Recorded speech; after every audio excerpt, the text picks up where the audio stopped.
The International Association for Near-Death Studies presents NDE Radio, a weekly exploration of near-death experiences and similar encounters with the other side.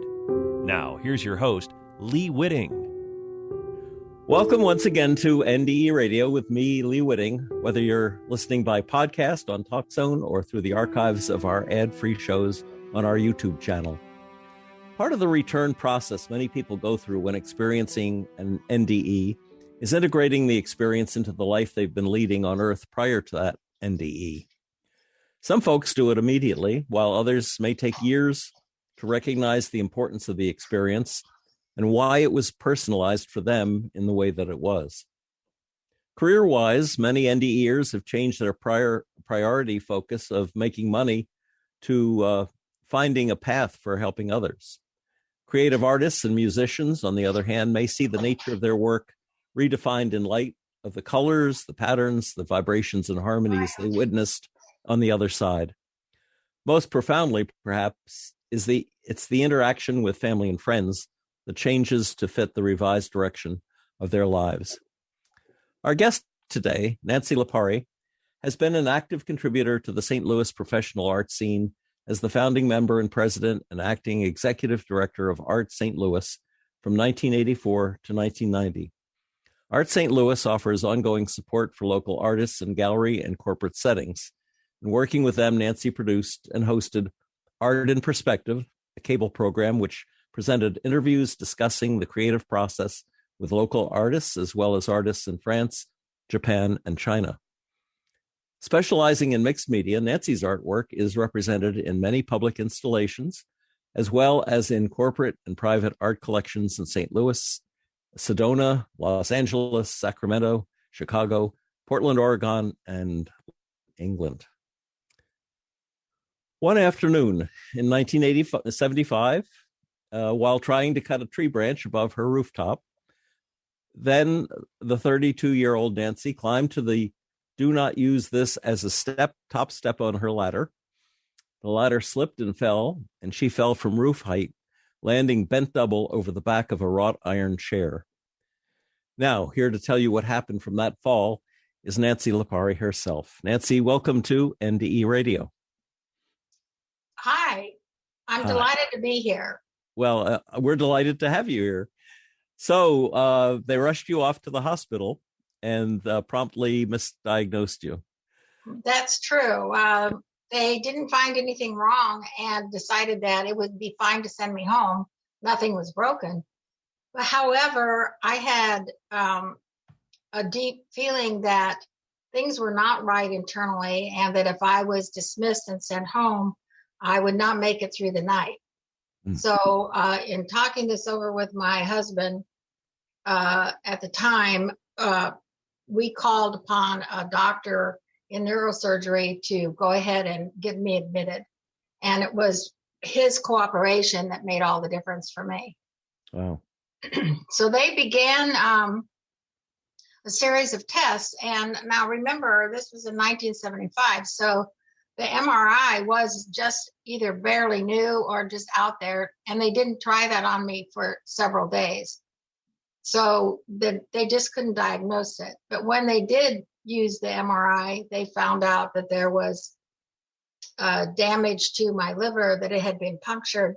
My intestine had been punctured by the back of the wrought iron chair. Wow. And then because of the delay, gangrene had set in. Yikes. Yeah. So I think what they did was, spread everything out on a table, vacuum me out and put me all back together. So it was during that time that I had my NDE. Yes. And my husband had called my mother to come in town to help with the children. And subsequently, she was the first person that I told about the NDE. And my husband was secondarily informed, and they were the only two people that I felt comfortable speaking about it. Mm-hmm. Well, she sat with you, didn't she, in the hospital? Yeah, she did. And when you first left your body, you said you not only saw your body, but you saw your mom sitting there as well. Tell us about that, how your NDE started. Well, I saw myself, was looking down and I saw myself lying on the operating table. And I thought, how can this be? I'm up here, my body is down there. So it just like seemed impossible to me that that could even happen. And as I was just floating there, watching myself, I turned and there was a sound to the back of me, and I turned to look at it, and a tunnel opened up and I began my ascent. Mm-hmm. Now, at the time, of course, I hadn't read anything about NDE, so I didn't know about the tunnel, and it was very disconcerting, not frightening, but disconcerting. And it was multicolored, and it was in constant swirling motion. So I felt, you felt like, I could only say I felt like I was floating through this space. I didn't feel intimidated, but I didn't know where I was going either. And there was music, there was sound, it was multicolored, it was beautiful, but again, disorienting. So I finally saw a light at the end of the tunnel, and when I got closer, as I got closer to that, there were 3 light beings there, which looked like candle flames. And I thought of them as the welcoming committee, right? I just come through a tunnel and I was in a strange place, and there were 3 beings there emanating light. And so I said to them, well, where are the angels? And they laughed and said, we don't need to be angels because you don't believe in them. And we all laughed at that. When I say they look like candle flames, what I'm trying to describe is pure energy, light and energy. And they were welcoming, so it felt friendly. I didn't know them as any particular person or personality like Aunt Sue, but I did feel a bond with them and no intimidation. And so they took me to a place that was similar to a dome, some sort of a dome like we have in the movie theaters that play the stuff all over the walls.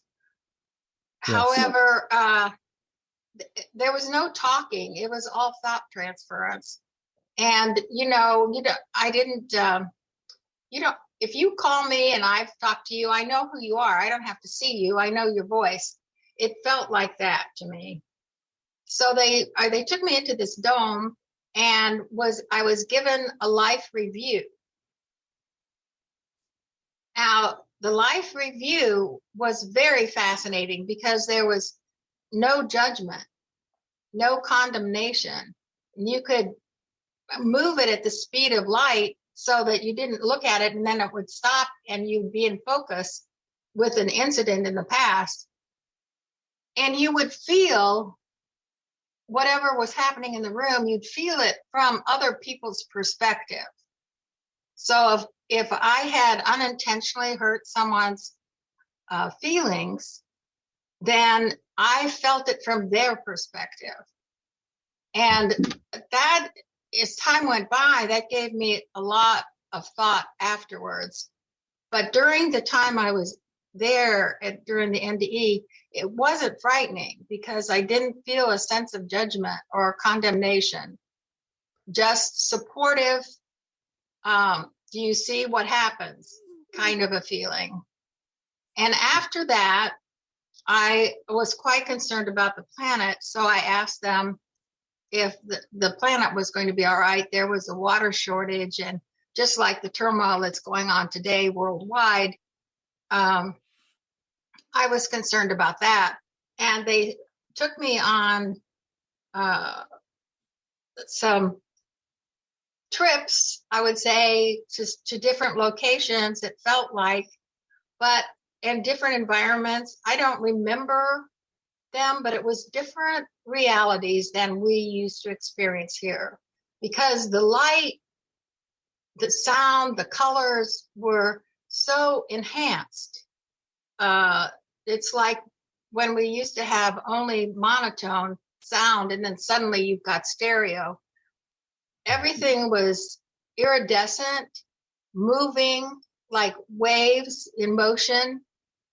A whole different kind of environment. And, there was no pizza. So I was, and my husband now, he wants to be a doo-wop. He wants to know if there's a doo-wop band. So we have our own ideas of what heaven is like.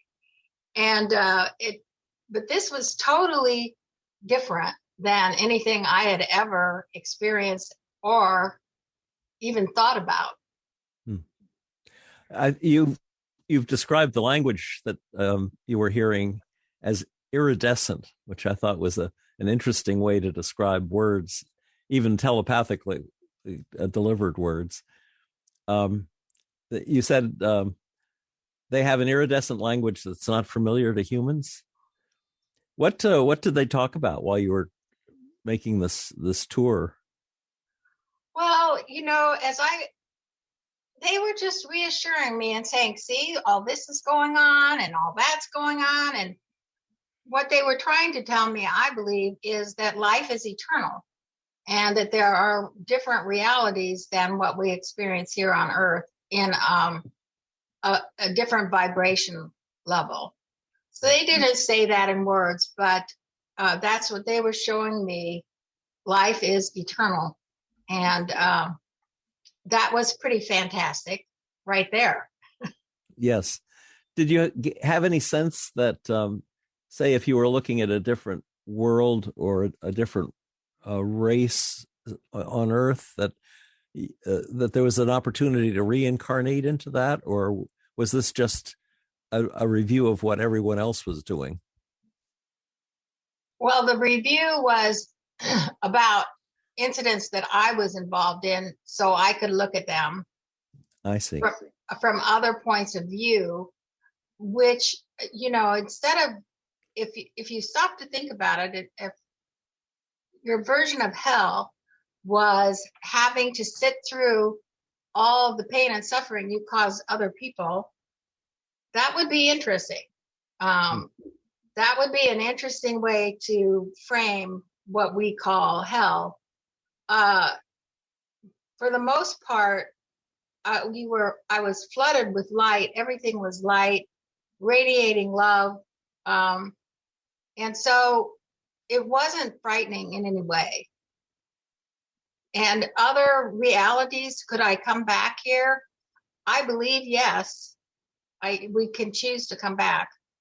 As a person. I don't think we come back as a plant.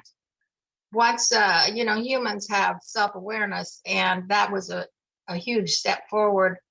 And I don't think once we've awakened to that, we don't go backwards. We just evolve forwards. Again, I'm not quoting the beings. Those are my own conclusions from the experience. So. Were you allowed to remember much of what you saw? Not much. And they told me that I wouldn't remember much. And the reason was for my own protection, because I had to reintegrate into life here. Now, I didn't know. They did ask me the way I left this incredible experience with the light. First of all, I want to say I did see this huge, wonderful, what the other NDEers describe as the white light, the all-encompassing light. And it was absolutely phenomenal. You just merge with it like you're coming home, and you feel so heard and loved and appreciated, and totally at one and at peace, that it's just an incredible experience. And I think that's something that we long for. whether we know that longing is there or not, once you've had that, why would you be in such a rush to come here? It's just too wonderful. So they said to me, well, what's next? Nance. And they called me Nance, which no one called me Nance. So that always stuck in my head. But I said, would it make any difference to anyone in my family if I didn't come back? Now, I had young children. I was a happily married woman in the Midwest, in Missouri, and I had a very nice life, making art, doing my thing with my family, making cookies and bread and homemade bread and all good things. So, but I said, would it make any difference? Because I really was tempted to stay. And the light beings said to me, or angels, which is more the vernacular people are used to, they said to me, yes, it would make a difference. It would make a difference to my son. So upon hearing or understanding that from them, I decided to come back. And then abruptly, I was back in my body and in pain and confined, feeling contained, because in that experience, you're an expanded expression of who we are here. And the only way I can think to explain that transcendent joy and radiant ecstasy would be to say, think of a time when you really loved, felt very loving, and then multiply that, magnify that by 100,000, and that's what it feels like. And then think of a time when you felt really truly loved and appreciated and they got your essence, and then expand that. For me, when I think about when I felt so really loved, what comes to mind is when my daughter was like 6 months old, and I was patting her back, burping her, and she started patting my back, and just a wash just came over me. And so if you can think about how loving that felt, and this experience in the afterlife was 100,000 times more than that. Wow. So that's when I saw my mother sitting with me in the hospital room. And then from then on, I would go back and forth between the realities. I went back and forth for 3 days, and my mother witnessed me coming and going in the fact that she couldn't see it physically, but she could see my response. I would pat her arm and say, I'm going to leave for a while and I'll be back soon. And then I'd go. And then I'd come back. And she said I looked much younger and very much at peace when I would come back. And at one point, she was standing in the hallway of the hospital room, and she was trying to listen to what I was saying. But I was up here. I could see her standing there. It just cracked me up. I started laughing, and I told her, I said, don't be thinking you're sneaking in on me, because I can see you there. So both her and my husband believed the experience, which was very comforting to me. When you left in these repeated sessions, did you go through the tunnel each time, or were you just instantly there with those beings? Oh, great question. No, I was just instantly there, back and forth at will. Huh. And what was the setting? Were they in the room with you, or were you in I was with them. Space? I was with them. And was it the same iridescent colors and the light? And yes, so forth? Yes. Yeah. Interesting. And loving it. I mean, it was really tempting not to come back, but I'm glad I did. It worked out to be perfect. You said they had a sense of humor. I think you told me that. Yeah, and that makes a big difference. And I did too. I mean, here you're in a strange environment, but it wasn't threatening at all. Not my experience. So when I got back and started recovering, I started reading about Raymond Moody's book, and which had just come out about that time. All of it. I mean, no one had talked about it. So, and I began looking at other religions and thinking about reincarnations. I had always had a spiritual bent, but this certainly enhanced it. And I learned to meditate and consciously stayed united with those three light beings on and off for at least 6 months. So what happened eventually is after my recovery, I needed to get back engaged with my family responsibilities, and just generally it just like faded away. Were they speaking to you during the 6 months time? I mean, did you feel yes, like thought transference, yes. Wow. And was it more directed toward the life you were living then, or were they still talking about the other side, basically? Well, it was some of each, because it made me very curious as to what did all this mean, to have this transcendent joy and radiant unconditional love and be filled with such compassion for the human race. And so I began to ask, who am I really? Who am I really? What am I here for?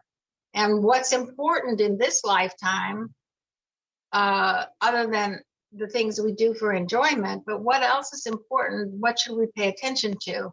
So immediately I had no more fear of death, not even a little bit.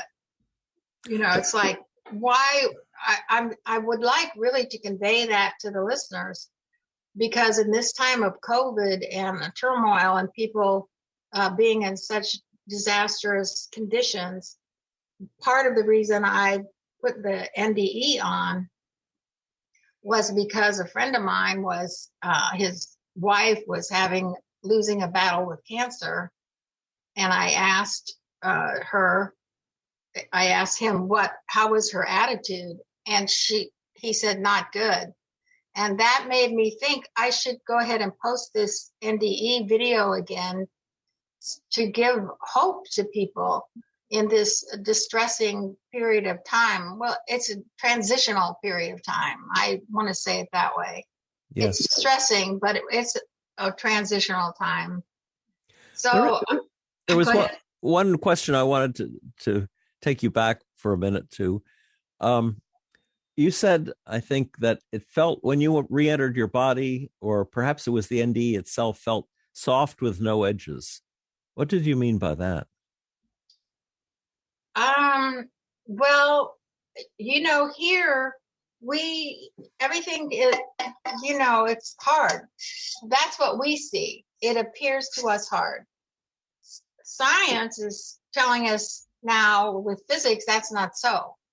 So what I saw was another reality where it doesn't appear hard. Everything is soft and flowing energetically. We're really mostly floating like waves in space. And that's what it felt like. No, nothing hard to, you just floated around. There was no like grounding feeling. That's, according to physics, that's the God particle that makes vibrations take on a physical form. Exactly. That's what they just discovered recently at CERN. Isn't that fascinating? That yes. Science is coming around to that. Some of the scientists like Greg Braden say physics as we've known it is no longer applicable, so, but what I knew when I came back was what I took with me was my consciousness, which has no hard edges, and it can travel through space and time, and that I needed to work on my consciousness. So if that's the part that's eternal, when we discard the body, when we leave it, just like getting a new car, we didn't need that body anymore.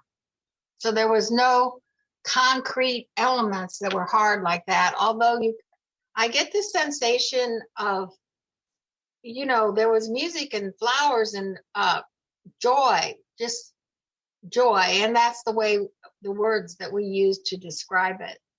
Everything was singing. Everything was singing. And I think everything is singing here on earth. We just are not tuned into it. Yeah. And man is the only one with choice. So I think all life is sacred. When you merged with the light, that brief moment, did the light communicate to you anything other than just this feeling of love that you mentioned? Not in words so much as a feeling of acceptance, acknowledgement, comfort, feelings like that, but not so much words. I mean, they just weren't necessary. And that must have been pretty powerful event. I mean, in another conversation, you described it as almost like climax during intercourse, that it has that amazing feeling of energy and at the same time openness. Yes, and that expanded feeling of being where you're so full of love that you have compassion for everyone. And you're not just your body, you're expanded. So yes, I think it reminded me of that. And as I say, if you take a time when you feel loved and appreciated and expand it by 100,000, you get the feeling. Wow. You get a touch of the feeling. When you some people, when they come back to their bodies, if they've only left it once, say it's very difficult to get back into your body, but it sounds like you came and went with relative ease. I did. The first time I came back, it felt like I was being plopped down and plunk. It's like, okay, here you've been flying around doing all this exotic stuff. Now, boom, you're back here. So it felt confining, and my body was in pain. And you have to deal with those physical things, which I was not dealing with. After I got used to that again, then I came and went without that sensation. Right. The reason you came back was because they told you it was going to make a big difference to your son if you didn't. As it turns out, you did make a big difference to your son and he to you. Perhaps you could tell us about that. Well, that was a mystery to me because I had no premonition of what was going to happen. There was no clue. My son was having problems in the hospital right before the year before his 30th birthday and was not feeling well. He had infections in his bloodstream, and they found out that he had a malfunctioned heart. And this is something that athletes often die from suddenly on the basketball court because there's no warning to that. So he was in the hospital and coming in and out, and we were standing by with him. And then in and out of the VA hospital because he was a vet. And he called me one day after he'd been out of the hospital for like 3 months. He called me and said, "Mom, I'm not doing well. I'm not sleeping. I'm in tremendous pain. I want to come home and be with you." He'd been out, of course, living his own life. And I said, "And will you look after me? I can't drive." So he didn't feel well enough that he was competent to drive. So I went and picked him up and brought him to my house. And he was staying with me. And we were trying to decide what to do to get treatment because he was leery of the verdict by the VA, who told him that he did not have endocarditis again. And so he felt he was clean from that, and this was another different situation. So we were deciding what to do. And all of a sudden, I was in the back bedroom changing clothes in the morning. And he called me and said, "Mom, come here." He was very distressed, and apparently he'd had some sort of an organ fail, and he was writhing on the floor in pain. And so I helped him up, and he sat on the couch. And he said, "Mom, I don't know that we're going to be able to make it into the hospital. I think you should call an ambulance." And subsequently, I called the ambulance, and he was sitting on the sofa with his arms outstretched. And I could see him just absolutely filled with light and love. And the same as I had experienced in my NDE. So the reason I came back was to be with him in his time of transition. And I could be there to help know the truth for him, that he was eternal, an eternal being as we all are, and that he would be okay. So he suffered a heart attack in my kitchen, and the emergency people came and took him to the hospital. And I was saying, he had to go to VA, and he said, no, he didn't. They told me no, because it was life-threatening. He didn't need to go to the VA. So they took him to St. John's Hospital, where he got the care he needed. But meanwhile, I had already seen him fill with the light and love that I had experienced in my NDE. And he was radiant, even though his physical body was in convulsions. He himself was fine. And so I went with him to the hospital, and I got permission to go see him after he'd been hooked up to all these tubes and things. The clergy person there was with me and was very supportive and trying to get me help. And I put in some calls for other people to help and for my husband of the time to come, but I didn't reach anybody. I just got machines. So they let me go in to see him one last time. And his eyes were bulging out of his head, and he didn't really resemble himself anymore. And they told me that if he were to survive, he would have severe brain damage because he hadn't gotten oxygen to his brain.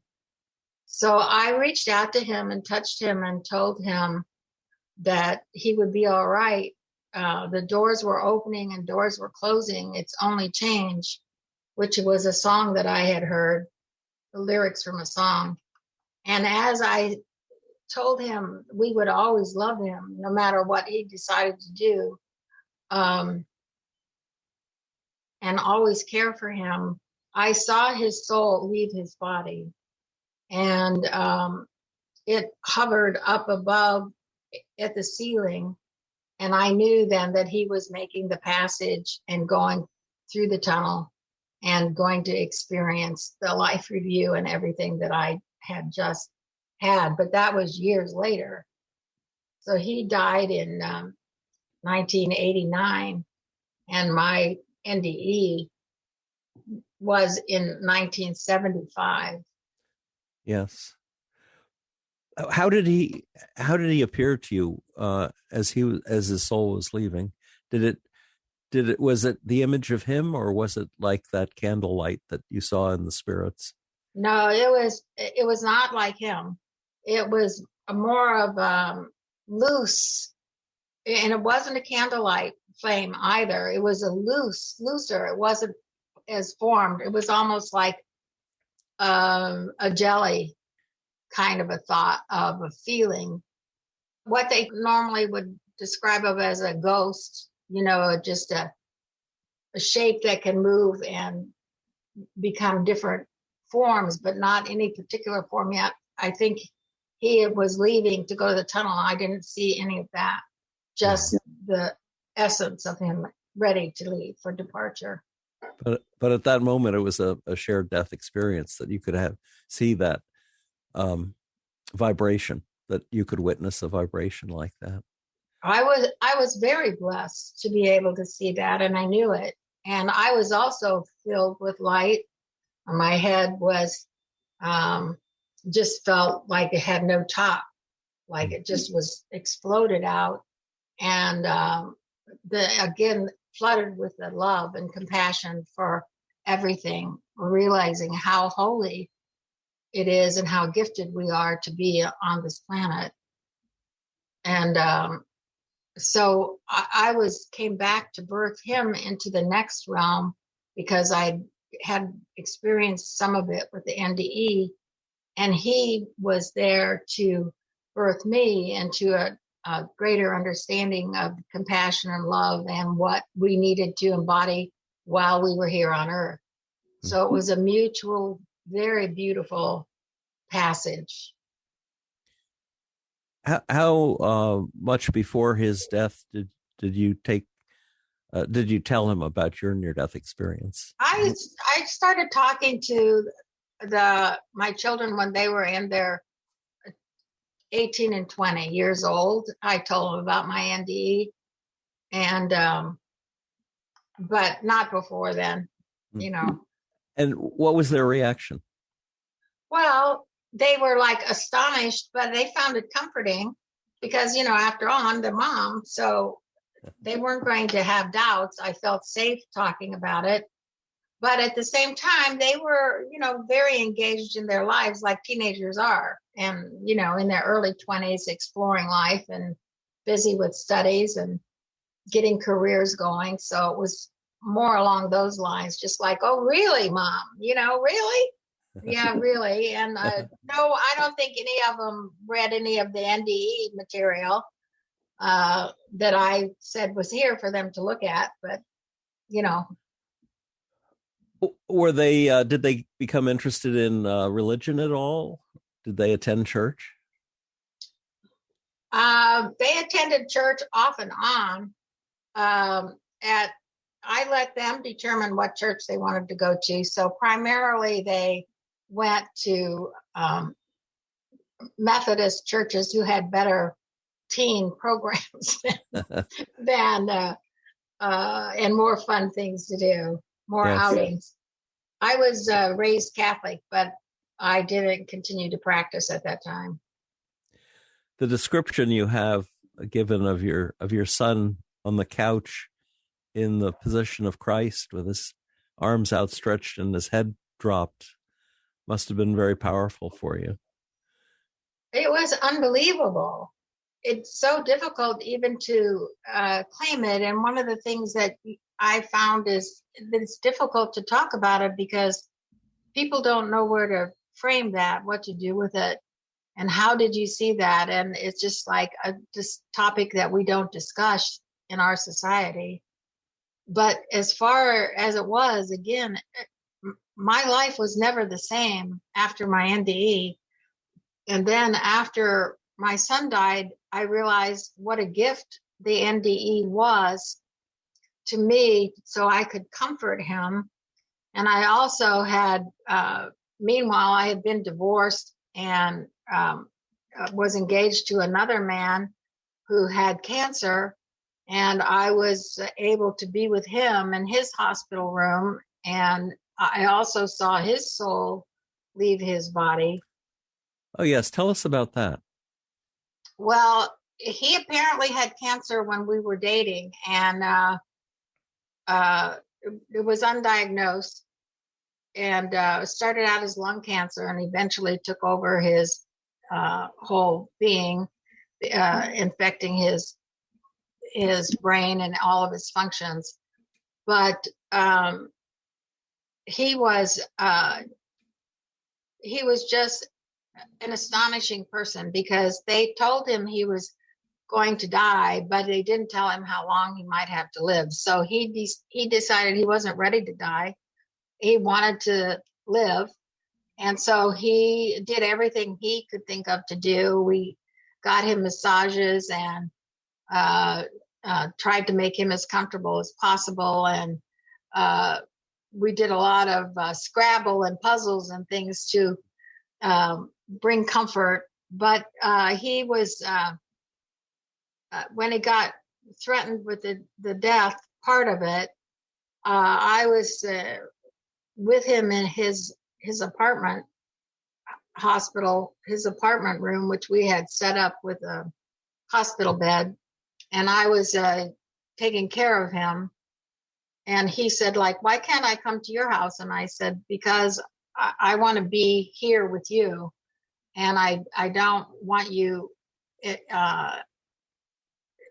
having to move and be uncomfortable. So I moved in with him and stayed with him. And they had given him IVs and things to make him comfortable. And he started falling out of bed and losing consciousness and was in tremendous pain and very frightened. So after a prolonged weekend of this, I called the doctors and said, we needed to take him into the hospital. So they admitted him right away into the hospital and said, that he was dying and he had the congested breathing. And I just hopped up into the bed and put him in my arms and held him. And so subsequently, he and I started doing prayers and holding him in the truth and acknowledging that he was a sacred being, as I believe we all are. And that's when he left his soul left his body, and I saw it go up the hospital room as well, in our room, not in the emergency room, but in his room. And so it was after he died in 1987 and my son died in 1989. And I realized that this NDE had been such a gift to me that I should speak about it. So when I moved out to California on a spiritual quest, I thought I was going to be a minister. And I was guided instead to talk about my NDE. And so I started doing that for several years. And because I wanted to try to get people to look at life as a two-sided coin. We can see the one side where we're used to living every day, but the other side is also there. And it's not that we disappear or just rot. Our essence goes on, not our physical body, but our essence. So I did that for several years, and that's how I came to speak out about it. Otherwise, I'm a pretty private person. After I decided and moved back to St. Louis from California, I didn't speak about it anymore. That felt complete to me. I had made myself available. I had made that video because a woman came to hear me speak, and she said her 5-year-old son had ran out in the street after a ball and been instantly killed by a bus. And after she heard me talk, she said, is there any way that how can I explain this to my other children as they get older? Is there any way that you could help me do that? So I told her I would make a video that she could show them as they grew up and bring them comfort. And that's how I came to make the original video. Otherwise, I probably would not have done that. And then seeing what a difference, hearing and having people at least consider the possibility of an afterlife makes all the difference in the world. For myself, I feel certain there is, but other people need to we're all a choice. So we need to make those decisions for ourselves. Did your fiance draw comfort from your NDE experience? Yes, he did. We talked about it quite a bit as his health began to degrade, and he understood completely. He was at peace with with dying, because he knew although I wouldn't see him, he would be fine. And actually, I wore his watch for like 6 months, a big man's watch. I like to have him by me. And so it was something I did to keep the connection and going. And one day I was in a board meeting actually for Art St. Louis, which you mentioned earlier. And we were having a retreat to examine our goals as those boards do. And I left on the break and went to get a cup of coffee. And all of a sudden, the watch just flew across the room on the floor. And I'm like, oh my God. So I picked it up and I looked at it and I said, I guess it's time for me to let go. Huh. And that was his way of telling me to move on. So it's been a whole incredible series of experiences. And I feel so blessed to have had them. And the whole thing totally transformed my life as I tried to make sense of it and began to pray and meditate and seek out answers, which I wrote some of my things in this booklet, Simple Spiritual Secrets, which it talks about how if we keep coming from choosing love in our everyday life, it will transform our life. If we choose to respond with our in our everyday circumstances, instead of just reacting, if we take a minute, take a couple of deep breaths, and then respond and choose to come from love, that one thing alone will transform our experiences into grace. So I have this available on my Etsy site for $1. You can download it. You have to charge a fee on Etsy, but yes. God bless them. So it's there if anybody is interested. Great. The watch reminded me that 3 months or so after your son died, you were at a seminar and had this vision of him. That's true. I did. Tell us about that. Sure. It was prior to my move to LA. I was in a seminar and they had us asking questions and then seeing what answer came from our inner guidance. And one of the assignments was what would you pray for if you had to pray? So we had prayer partners, and I said to my prayer partner, whom I had never known before, I just said, I want to pray for my son because he died in November, and I can still feel him energetically hanging around. And I want to reassure him and let him know it's okay for him to go ahead and play in these other realms. So we prayed, and during the prayer, he appeared off to the side of me in the air, like a hologram. He had no substance, but he had on one of his favorite shirts. And during the prayer, he just looked at me, and he looked at me and he said, okay, Mom, got it.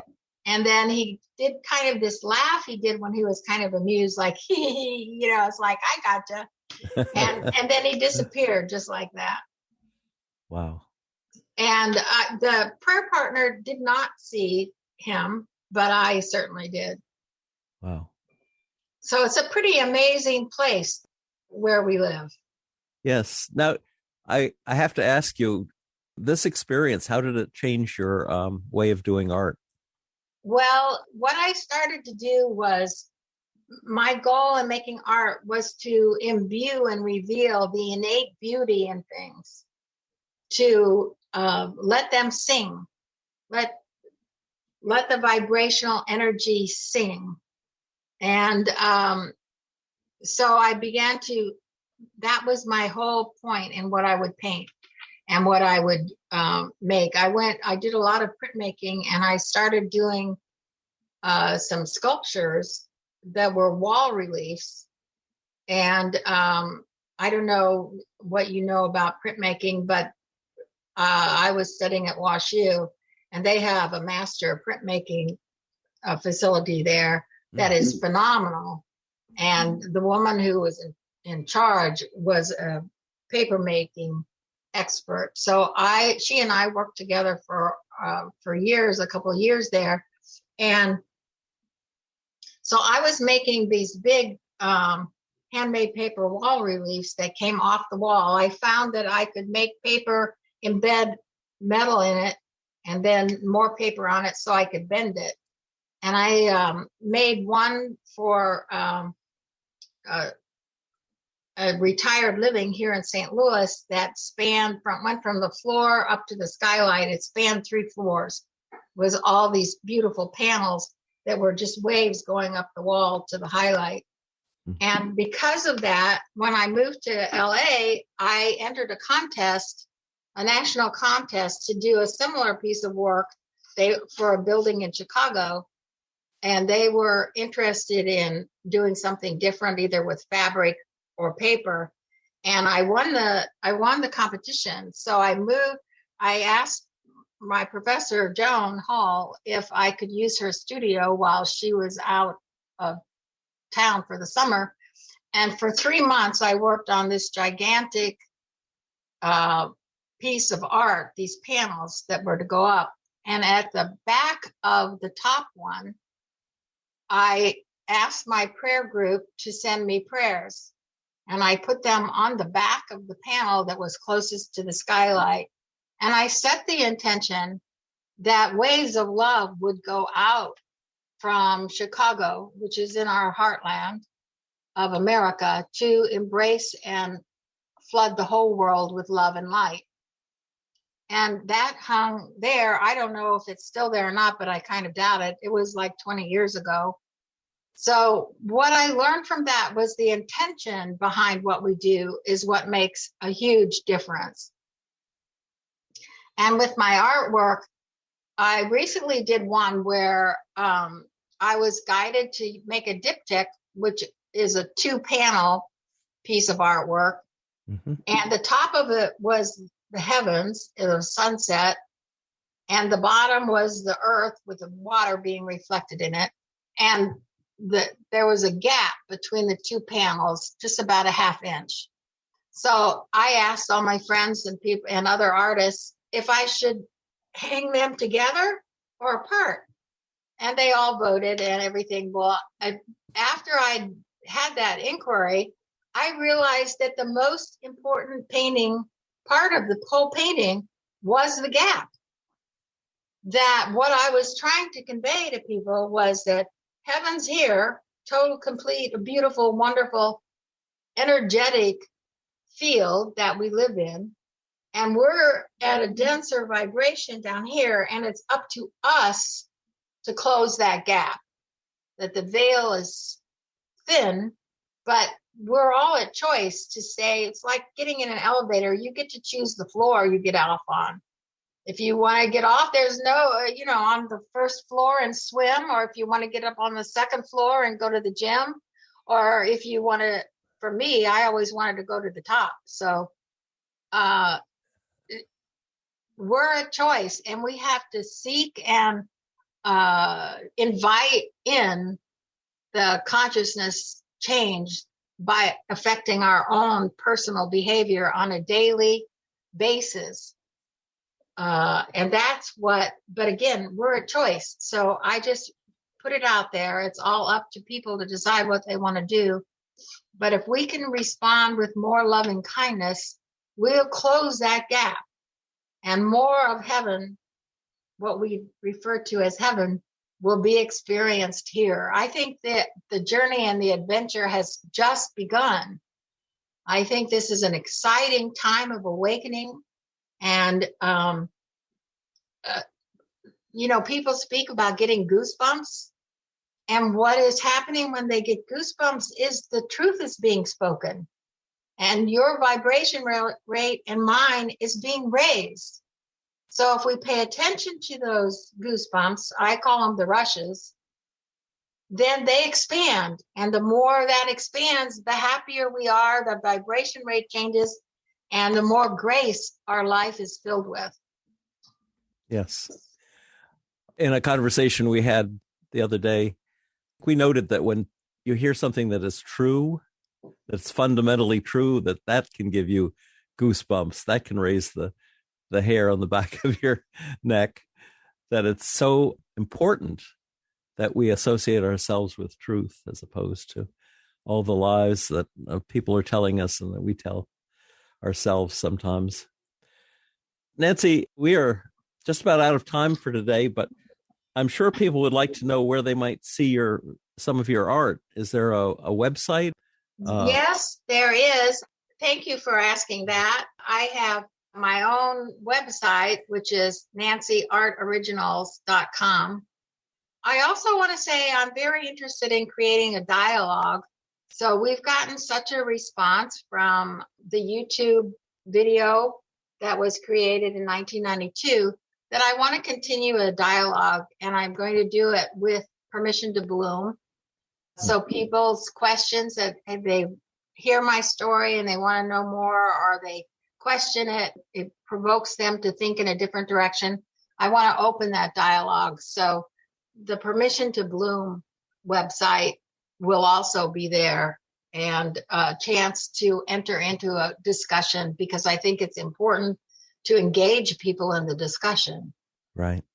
And if people go to our YouTube channel, which is NDE Radio with Lee Witting, beneath your show, like almost all YouTubes, they can comment and you can reply. So you can get a dialogue going there as well. Exactly. It's a great, wonderful opportunity we're in to transform our world in a way that we direct. It's called co-creation. So I'm very excited to be a part of this, and I appreciate the opportunity to talk about my experience with the NDE. Thank you so much for your work. Oh, thank you, Nancy. This has been a great hour to spend for me, for sure, and I'm sure for the listeners as well. Nancy Lipari, thank you so much for sharing your story. If listeners would like to hear this show again, or any of our more than 400 archived ad-free NDE interviews, go to TalkZone's NDE Radio site and hit the past shows button, or go to our YouTube channel, NDE Radio with Lee Witting, where you can subscribe to and comment on the complete NDE Radio library. And be sure to check out our NDE Radio Facebook page. Just search NDE Radio with Lee Witting on your Facebook app. And listen next Monday, 11 a.m. Eastern at TalkZone for more NDE Radio. I'm your host, Lee Witting, saying thanks for listening.